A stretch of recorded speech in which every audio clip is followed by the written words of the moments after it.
A gun recovered last weekend in connection with San Leandro's first homicide of the year, a cause of concern for police there, who say more and more people seem to be bucking the law and carrying concealed firearms. Only on 4 tonight, KRON 4's Philippe Djegal joins us live in the newsroom with more on this. Philippe. Vicki, we're talking about legally registered guns being carried on the streets illegally, and the San Leandro Police Department says it's an issue that is making the streets much more dangerous.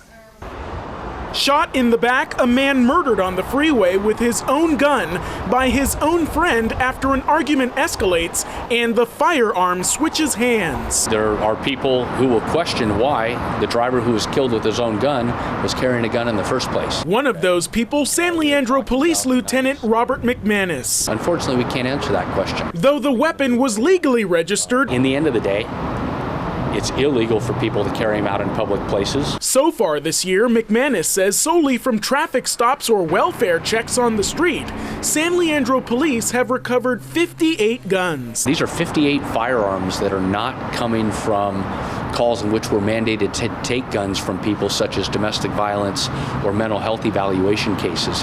That's an entirely separate number. That amounts to 2 guns a week. McManus says he believes that number may eventually surpass the 112 guns recovered last year.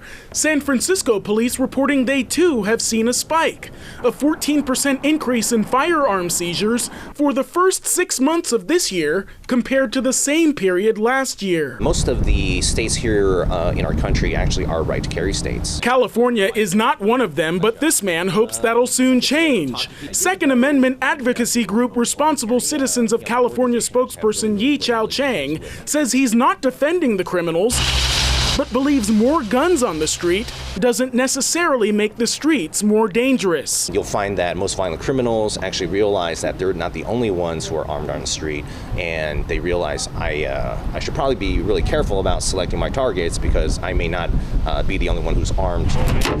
For law enforcement, gun buyback programs across the Bay Area have helped take thousands of legal and illegal firearms off the street.